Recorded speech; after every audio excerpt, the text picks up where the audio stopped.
Hola, ¿qué tal? ¿Cómo estás? Espero que bien y bienvenidos una vez más a Limbus Midnight.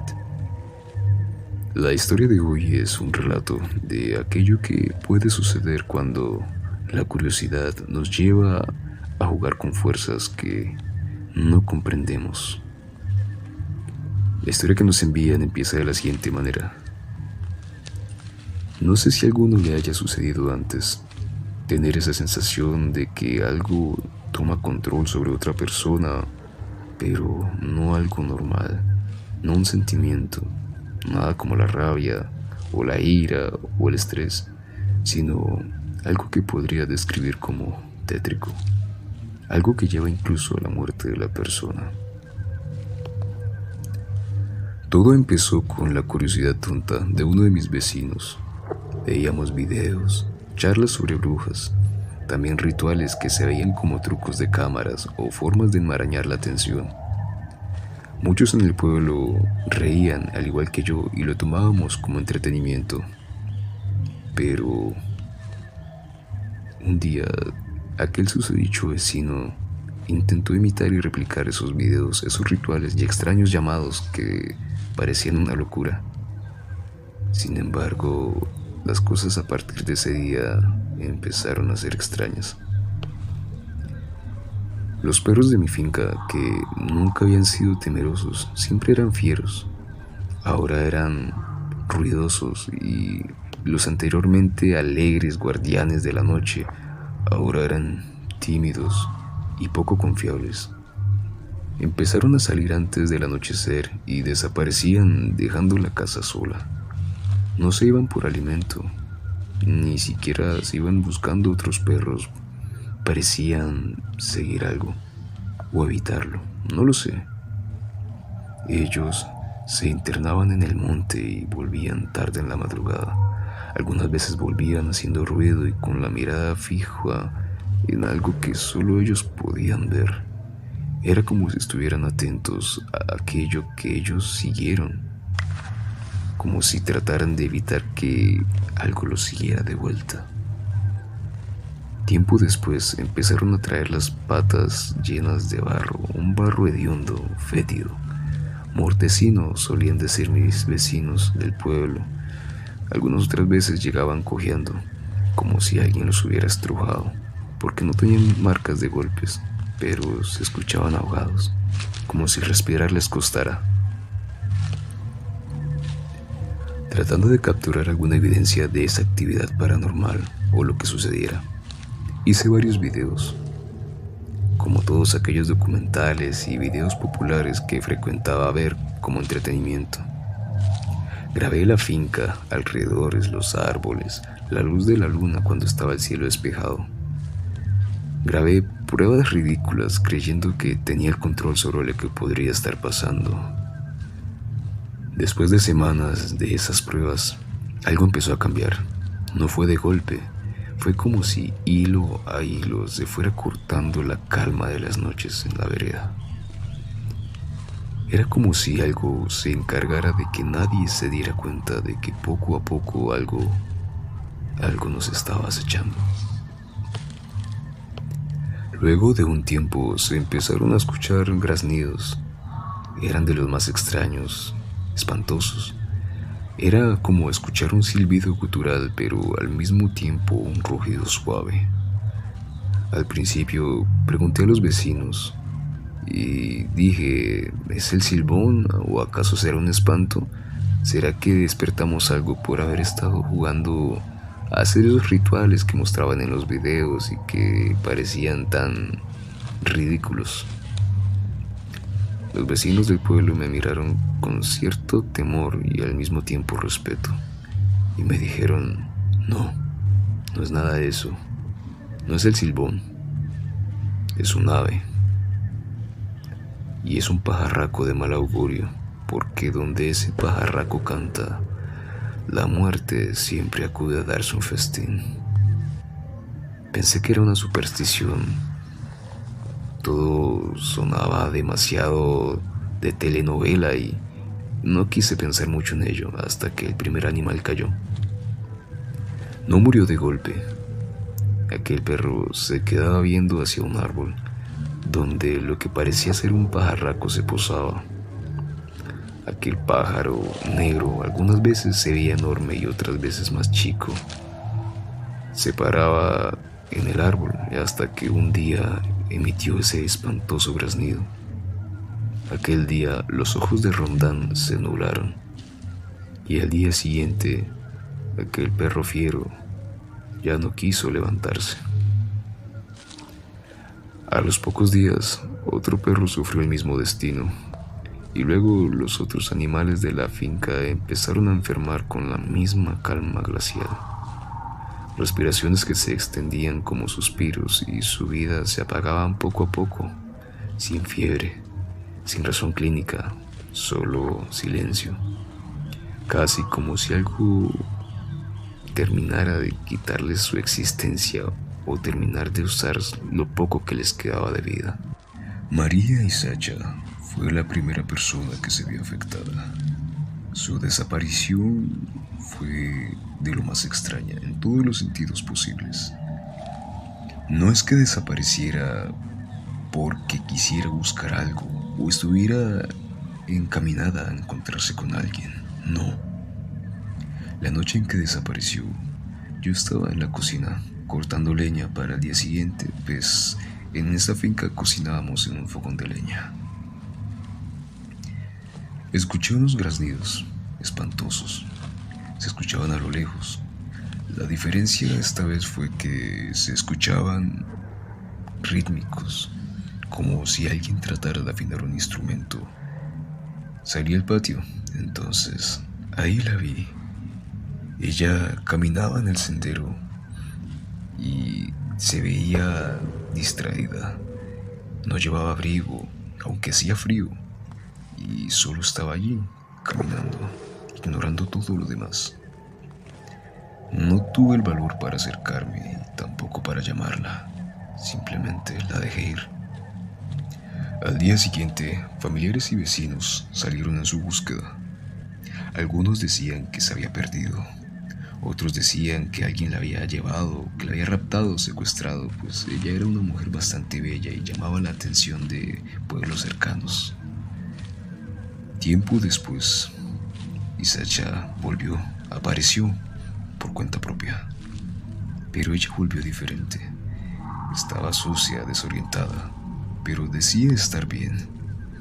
Decía que se había perdido y que se encontraba algo confundida. Todo quedó así. Cuando ella volvió a recuperarse, se veía diferente.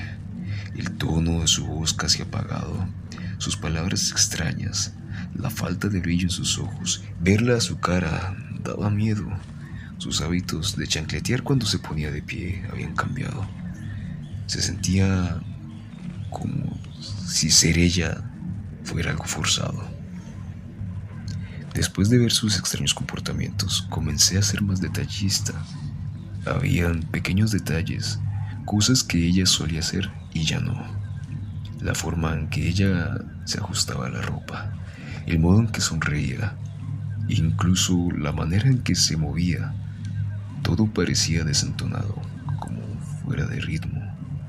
Todos lo notamos, los vecinos, sus familiares, pero eligieron callar. Eligieron callar porque admitir que había sucedido algo con ella sería aceptar que algo en el monte estaba acechando, algo que podía dañar las personas había atacado a Isacha.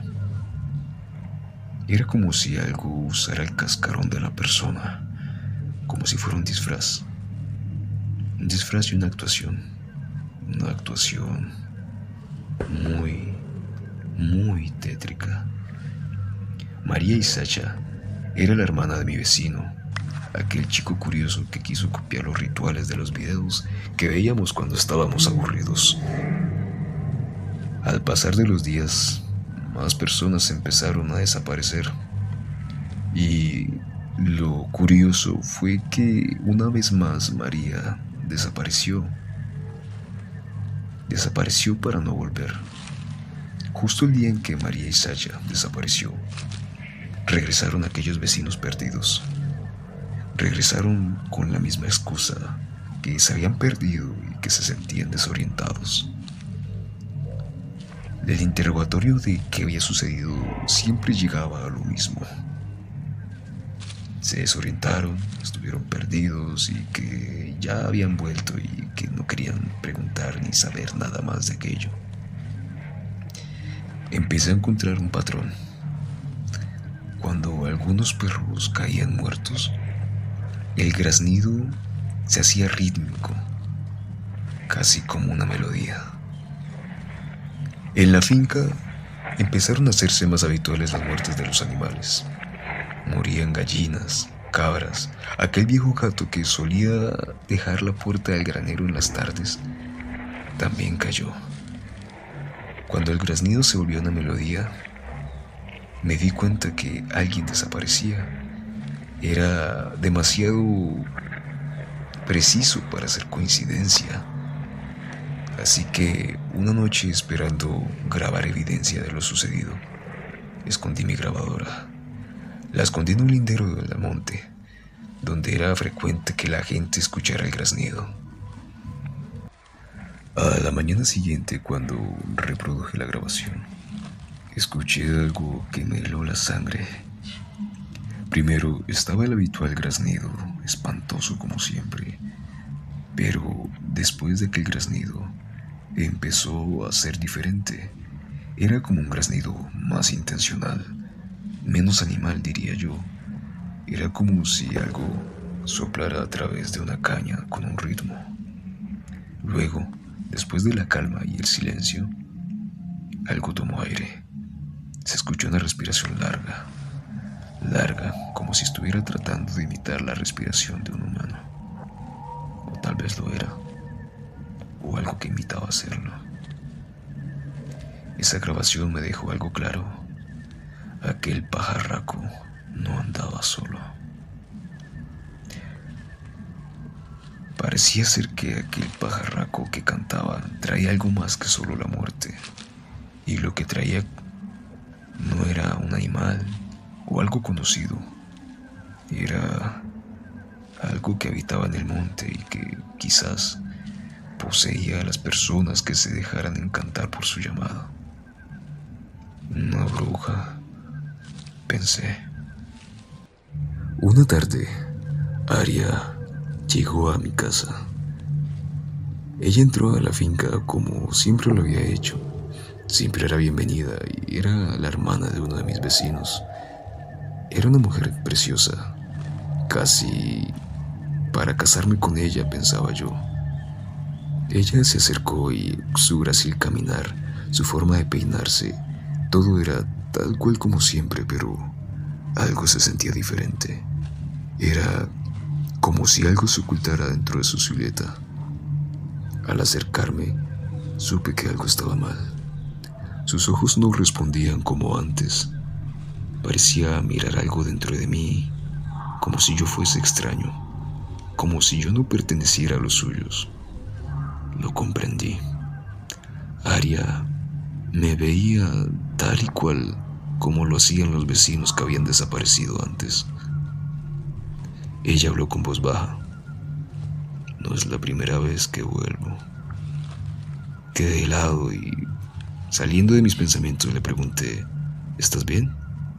Dijo que sí, que había ido al mercado y que en el camino se confundió. Y pues terminó perdida al igual que los vecinos. Así que le daba miedo volver sola, que la acompañara. Fingí estar ocupado y quise liarme para decir que no quería salir, que tenía cosas que hacer. Ella frunció el ceño y se marchó con mal gusto. Esa misma noche, ruidos en la casa me despertaron. Me acerqué a la cocina y encontré marcas en el suelo. Eran huellas que no pertenecían al calzado de nadie que yo conociera en casa. Tampoco parecían pertenecer a una persona. Junto a las huellas había un rastro como si arrastraran algo. Quedé helado al darme cuenta que junto a ese rastro parecían haber arañazos, arañazos como si algo se tratara de resistir. No quise creerlo, pero una verdad no deja de ser verdad solo porque intente ignorarla. Me armé de valor y fui a buscar a mis tíos y primos en la casa para alertarlos de lo sucedido. La impresión fue enorme, pues uno de mis primos había desaparecido. Era habitual que alguien desapareciera. La preocupación de mis tíos fue evidente, sin embargo, decían que ya pronto aparecería, al igual que sucedía con los demás vecinos. Finalmente, a los pocos días, mi primo apareció. Al ver que algo estaba acechando nuestra finca, que estaba muy cerca de mí, decidí dejar de documentar. Esto se había salido de las manos. Ya sentía que el temor era mucho más grande que mi curiosidad. En cualquier momento podría seguir yo. Así transcurrió el tiempo. Un mes. Un mes después, Aria volvió a casa una vez más. Dijo que tenía algo que resolver y me pidió que la acompañara una vez más. Nuevamente la rechacé. Frunció el ceño, esta vez por más tiempo, casi como si intentara amenazarme con la mirada, y partió. Ese día, en la noche, el perro de Aria apareció muerto junto al portón de mi finca, y no se volvió a saber nada más sobre Aria. Algunos de los del pueblo empezaron a dejar cruces, crucifijos, en los puntos específicos donde se decía escuchar el graznido del pajarraco, pero nada ayudó. La gente seguía desapareciendo y volvían a aparecer. Quizás lo peor para mí fue entender que no se trataba de una persona, no era una venganza, creo que tampoco una maldición clásica de las películas. Tal vez era algo que había sido llamado, algo que el intento infantil de un mocoso habría llamado y quería, no sé si alimentarse o acabar con nosotros. No quería pensar en ello, pero me helaba la sangre pensar que lo que sea que estuviera sucediendo, lo habíamos llamado. Tras la partida de Aria, la finca empezó a quedarse un poco vacía. Los animales pues habían muerto y ya no habían perros en la casa. El invierno se acercaba, el frío casi mordía la piel. Mi primo actuaba casi con normalidad frente a mis tíos y a los hermanos de él, pero conmigo era extraño. Me miraba a veces y fruncía el ceño, aunque intentaba actuar con normalidad. Era casi como si sospechara de mí, como si sospechara algo, como si yo fuera un desconocido para él tal vez. Ya convivir con él me helaba la sangre. Luego empecé a notar que los vecinos se reunían en el monte, algunas veces en la noche, otras veces en el día, casi cuando el sol empezaba a ponerse. Comprendí que esto ya se había salido de control y, como último intento, quise documentarlo todo. No sabía en cualquier momento podía ser yo el siguiente y quería advertir al menos a los demás de que algo estaba sucediendo. Quería documentarlo y grabarlo porque si no lo mostraba, nadie me lo creería. Ni siquiera yo lo creería si no lo hubiera vivido. Así que decidí empezar a documentar todo. Las reuniones de los vecinos, el extraño comportamiento de mi primo, los animales muertos. Todo empezó a ser grabado. Una tarde, que necesitamos abastecer la despensa, aproveché la oportunidad para ir con mi tío al pueblo. Una vez en el pueblo, empecé a recurrir a las iglesias, buscando al párroco, al sacerdote, a exponerles mi caso y que estaba desesperado por encontrar ayuda porque esto estaba volviéndome loco y quizás si me iba no podría volver a documentar más. Ese mismo día, el sacerdote me escuchó y me brindó ayuda. Empezó a reunir la comunidad. Antes de que yo partiera con mi tío, volvimos con varios compañeros del sacerdote, amigos, que quisieron visitar el pueblo. Al llegar, se sentía ese peso en el aire, esa peste a la que ya estaba acostumbrado, ese olor a mortecino entre los vecinos y mi primo. Tiempo después, el párroco reunió un grupo de personas que decían cazar a una bruja, que era la culpable de lo que estaba sucediendo. Además de ello, el sacerdote o párroco convocó a otros hermanos feligreses para realizar exorcismos y empezar a salvar a las personas que se podían. Algunas personas ya habían desaparecido y no volvían. Otras, después del exorcismo, quedaban extraños, casi como si estuvieran locos. Algunos recuperaban la conciencia, pero no recordaban nada de lo vivido. Mi primo resultó afectado, no pudo traer su conciencia nuevamente. El exorcismo fue bastante intenso, tuvo varias lesiones y empezó a sufrir de anemia. Luego de los exorcismos no pude volver a pisar la finca. Tenía miedo de que pudieran atacarme a mí, miedo de que aquellos rezagos de lo que había sucedido se desquitaran conmigo, pues yo sabía que lo que fuera que había atacado el pueblo estaba tratando de acecharme, de atraparme. El sacerdote comprendió mi temor y me dejó quedar en el pueblo por un tiempo. Mientras hacían las abatidas de exorcismos, la cacería de la bruja con los pueblerinos, empezaron a darse resultados. Algunas personas ya se encontraban normales, aunque no recordaban nada. Ellos fueron los que más suerte tuvieron. Otros quedaron locos, sufrían mucho de la cabeza. Y en el peor de los casos, las personas se retorcían, convulsionaban y fallecían. Algunos otros lograban sobrevivir, pero corrían, huían hacia el monte y se perdían en la espesura de él y no volvían a aparecer. Pasó el tiempo y mis tíos lograron vender la finca. La vendieron porque necesitaban pagarle un tratamiento a mi primo. Antes de irnos del pueblo, me acerqué a despedirme al sacerdote, el cual me comentó con tristeza que en veredas aledañas ya se corría el rumor de que había un graznido, de que los animales morían y la gente desaparecía. Mis tíos y yo logramos encontrar un lugar en una ciudad bastante lejana, tratando de olvidar lo sucedido. Mi primo sigue en tratamiento. Al parecer, su mente está rota, o eso dicen los médicos. Mis primos lo tratan con cariño, tratando de comprender de que él solo fue un desafortunado de aquel altercado en la vereda. Y yo cargo con parte de la culpa, pues si no hubiéramos visto esos videos, si no hubiéramos tenido el estúpido impulso de jugar con ello, tal vez nada de esto hubiera sucedido. Hoy en día, aquel espantoso graznido me persigue en mi memoria. Algunas veces creo oírlo en verdad, así que procuro no reencontrarme con nadie después de mucho tiempo, pues aún tengo miedo. Tengo miedo de que esa cosa siga buscándome. Tú también deberías tener miedo. Las brujas tienen formas extrañas de alimentarse, y tú, al igual que yo, podríamos ser el próximo. Recuerda que ese graznido, ese pajarraco, es la última advertencia que escucharás. Ten cuidado de quienes te rodean. No desperdices tu tiempo.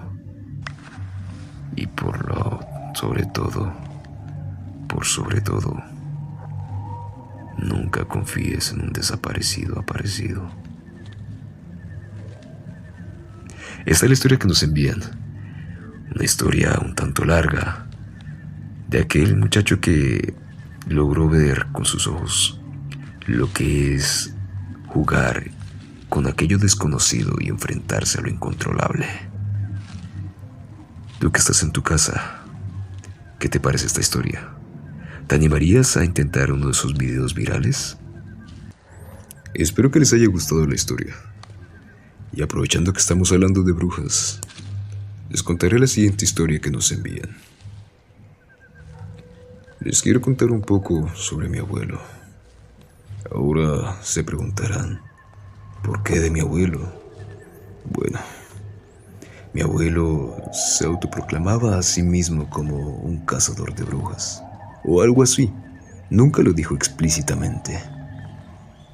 Nosotros somos de una pequeña vereda, una vereda del llano, y cada vez que nos veíamos con él nos contaba historias, algunas fantasiosas de cuando cazaba venados gigantes, enormes, tan grandes que no podían caber en una carreta, y otras historias que me helaban la sangre, historias de cómo cazaba brujas.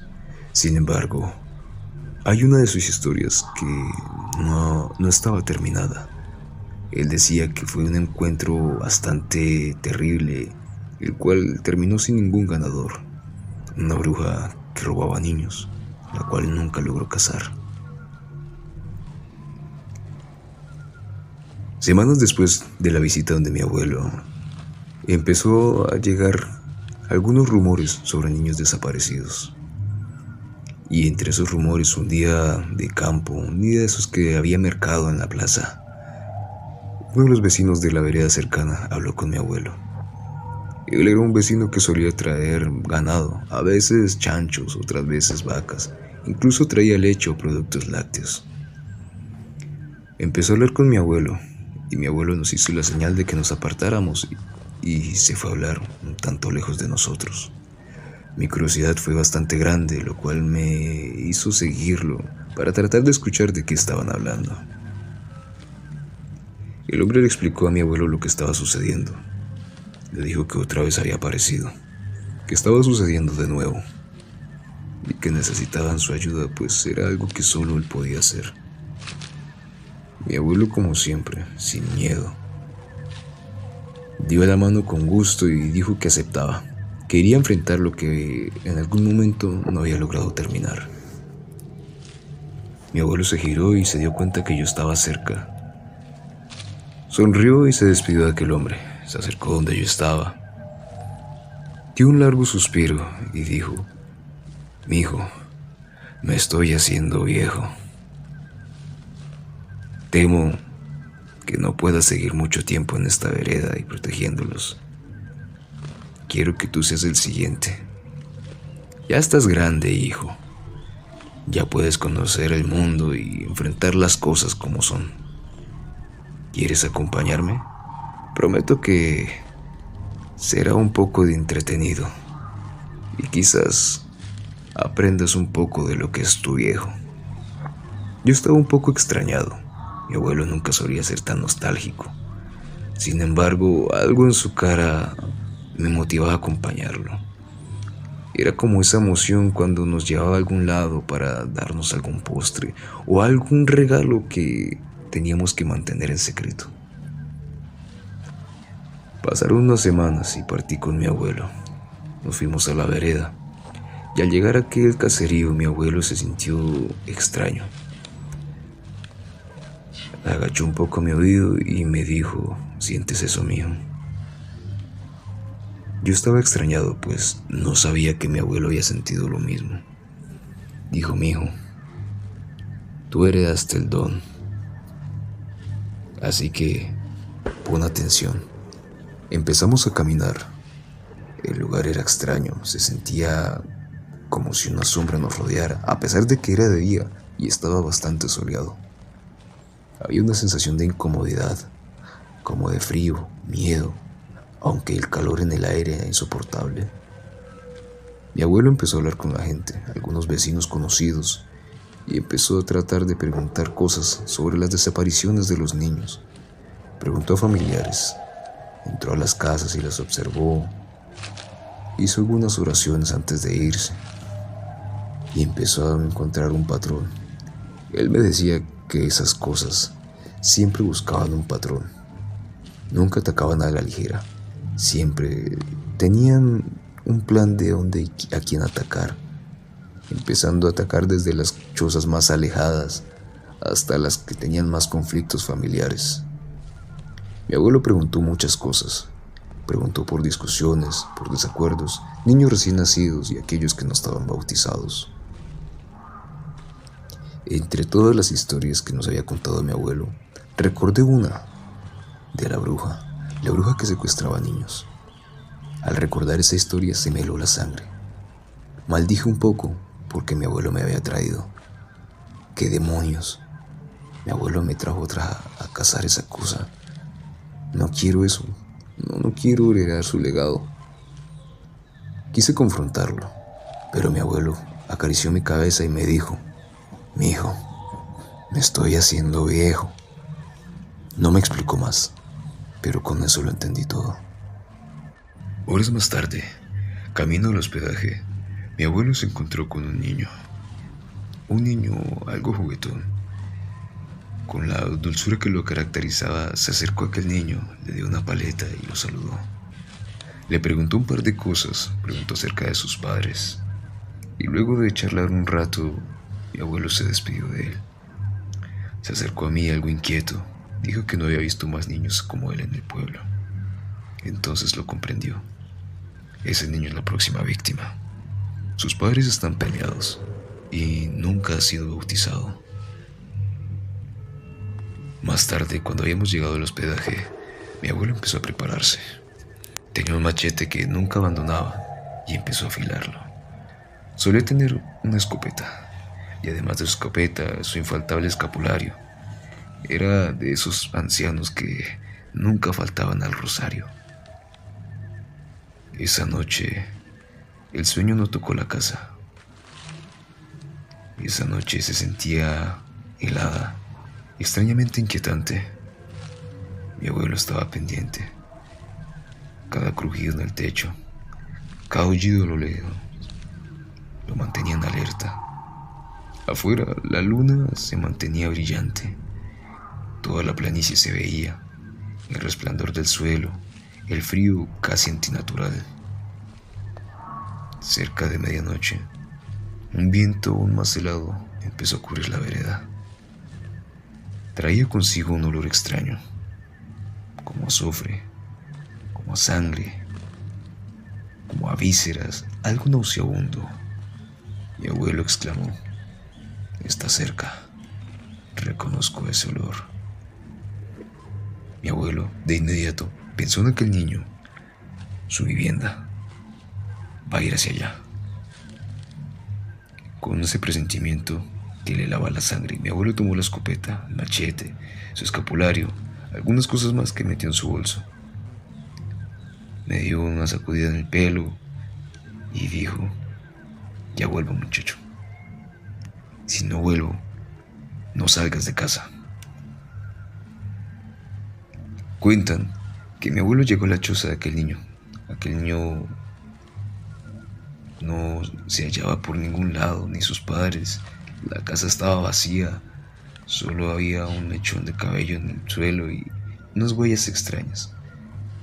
Según las historias de mi abuelo, esas huellas ya eran conocidas. Huellas con garras, como si fuera un pájaro enorme. Esas huellas apuntaban hacia el monte. Los vecinos dicen que lo vieron entrar. Mi abuelo seguía esas huellas a lo lejos. Entonces escucharon risas. Había un chillido que no era humano, tampoco animal. El aire se sentía espeso, los árboles se empezaron a sacudir. Parecía que todo el bosque se cerraba alrededor, como si trataran de expulsar a mi abuelo. Al llegar a un claro, los vecinos intentaron seguir a mi abuelo. Mi abuelo, varios metros más adelante, los hizo la señal de que se detuvieran. Allí estaba, alta, huesuda, con un rostro terrible, una piel humana casi como cocida, se ceñía sobre su rostro. Alguien lloraba. Veía un costal en sus espaldas que se sacudía y pataleaba. Ese costal se movía como si tratara desesperadamente de escapar. Mi abuelo apuntó y disparó, pero la bruja no cayó. Soltó una risa grotesca y se desdobló en la oscuridad, casi como dividiéndose en múltiples sombras que rodearon a mi abuelo. El costal cayó al suelo y empezó a retorcerse, gritaba. Mi abuelo, con su machete, se abrió camino entre las sombras, y cuando se acercó a aquel costal, con el machete, rasgó, pero no encontró aquí al niño. Los vecinos dicen que lo que había dentro del costal era algo, sí, parecido al niño, pero no era él. Era casi un cuerpo vacío, el cascarón de un niño con ojos vacíos y una sonrisa macabra. Un gruñido, idéntico al de la bruja, salió de su boca retumbando en todo el llano. Todos los vecinos huyeron, escaparon. No podían quedarse allí. Era imposible soportar ese almizcle, ese hedor tan horrible, además del temor que los estaba casi matando. Una risa extraña retumbó en todo el llano. Los vecinos llegaron y mi abuelo nunca volvió. Algunos en el pueblo dicen que aquel viejo no se había ido del todo. Han pasado casi 10 años desde entonces. Mi abuela me dice que no me sienta culpable, que a pesar de que yo tenía el don, mi abuelo no quería ese destino para mí. Ella dice que mi abuelo aún está cazando a la bruja, que no va a descansar hasta que lo logre y, honestamente, yo le creo. Ahora creo en todas las historias de mi abuelo. Visito la vereda de vez en cuando y aún tengo miedo, voy a reconocerlo. Cada vez que siento que en la vereda hace un frío extraño o se siente un aroma desagradable. Yo soy el mal agüero, dicen los vecinos, porque puedo detectar cuando la bruja está cerca. Por supuesto, nunca me quedo, escapo. Pero les aviso antes. Ellos oran y tratan de invocar a mi abuelo para que aquel viejo venga a salvarlos y a proteger a los niños. Esta es la historia que nos envían. Como tal, les dije, hablaba de una bruja, y un viejo, un abuelo. ¿Ustedes creen en las historias de sus abuelos? ¿Creen en las brujas? Envíenos sus historias para que las compartamos aquí, en Limbus Midnight. Hasta luego y nos vemos una próxima vez.